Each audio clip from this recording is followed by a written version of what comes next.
Lesbian number one. It's good, isn't it, being part of the LGBTQI... Oh, that fucking acronym. Does anyone even know what that acronym is anymore? Do you know what it is? Gay. It's got a number at the end of it now. It's got number 2. What the fuck? I tell you how long that acronym has become now, right? I was reading it the other day to my boyfriend, right? And I could see the woman who's just moved in next door through the kitchen window. Do you know what she was doing? She was typing it into her iPhone, thinking she was connecting to my BT broadband. So it's Manchester Pride this weekend. I mean, I had a little look before. Most of those people didn't look like they had much to be proud about, honestly. It was like the hills of eyes on that bloody street. But people say all the time, why'd you have gay pride? Is it like, do you need it anymore? You've got these rights and everyone's equal. And I said, no, they're not. And I'm going to shock you today, everyone, with the fact, right? Why we still have gay pride, right? You all listening? So the UK is one of 59 countries, this is barbaric, the UK is one of 59 countries where it is still the law that every single gay must complete at least 6 months compulsory cabin crew service for a budget airline of the government's choice.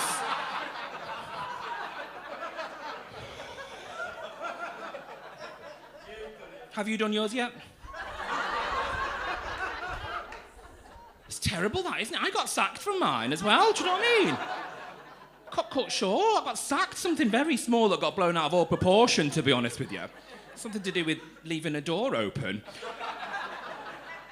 Oh, my God. Do you want to hear my coming out story? 4 of you. Do you want to hear my coming out story? Yes, that's more like it. Thank you, because it's much more interesting than sitting on a sofa with Holly Willoughbitch, isn't it? Right, so... I never came out as a full-on gay. My mum just presumed I was one when she found my poppers in my school bag when I was 12 years old. Oh, Helen, love, do you know what poppers are? I think you might struggle with this. Oh, you do? I was wondering why you're so red. Is there anybody here that doesn't know? Give me a cheer. This lady over here, you don't know what poppers are? Oh, right, OK, well, I'll tell you. Actually, I'm going to tell you another story. So, last year, when I was at the Edinburgh Fringe Festival doing my very successful one-man-hour solo show... Yes, and I don't know whether you know much about the Fringe, but not only do you do your show, you have to spend the rest of the time promoting it to get people to watch it. I mean, I did quite well with audience members by using Grindr.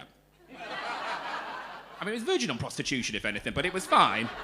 And I got to this gig one afternoon where I was supposed to promote myself by just doing a little 5-minute spot. And when I got there, it's full of children. I said to the woman, what's going on? She said, did you not read the email? It's family friendly. I'm like, what the fuck did you invite me for, love? I was like, if I wanted a job as a kids' entertainer, I would have clearly got a job as a Prince Andrew impersonator, wouldn't I? Anyway, this woman's freaking out, and she's like, well, you're on next, what are you going to do? She's like, can you tone down your material? I was like, listen, love, I'm a professional. Of course I can tone down my material. Anyway. So I'm explaining to this 5-year-old boy what poppers are.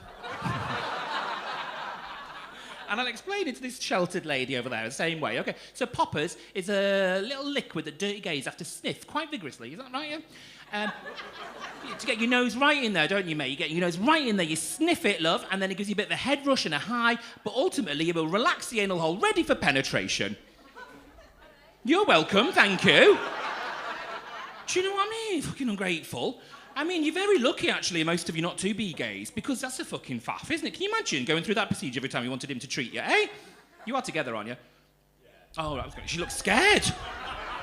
You sure, love? Do you want to blink for me? Do you want me to ask for Angela? She's off today, you'll have to cope. Yes, so, right, so what was your name, sorry? John. What happens after you've finished sniffing the poppers? What's next? Your bum goes bigger, then what do you do? No, mate, you've missed a very important step. Then you need to douche. Yes, this is like a procedure gays use. It's like a little water pump to prepare themselves for the next step. So that bloody hosepipe ban wasn't good news for the gays last year, was it? Where do you live, Helen, love? Scarborough. What's your water like there? Is it hard or soft?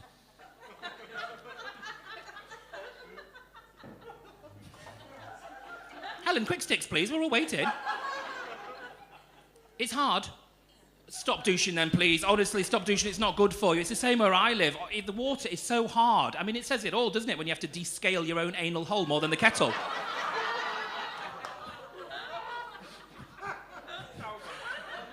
We're learning if we're not laughing, if anything, aren't we? Anyway, so I feel like this story has been derailed by that woman. So I'll get back on track now. So we all know what poppers are now. We did that whole segment just for your benefit there, love. So my mum finds my poppers in my school bag when I'm 12 years old. She says to me, what are these for? And I'm thinking, God, I can't tell her what they're for, can I? Because nobody wants to see their own mum's anal hole expand whilst they're sat there in the living room watching the never-ending story.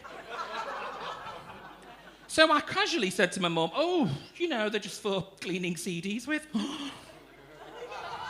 That didn't turn out to be a good one, did it? Because I came home from school the next day to find my mum off her fucking face. She's got the poppers in one hand, she's got a J-cloth in the other. She says, what the fuck is this? It's ruined the Lighthouse Family CD. And your dad's passed out upstairs in an expanded anal hole. That is how I came out as a gay, everybody.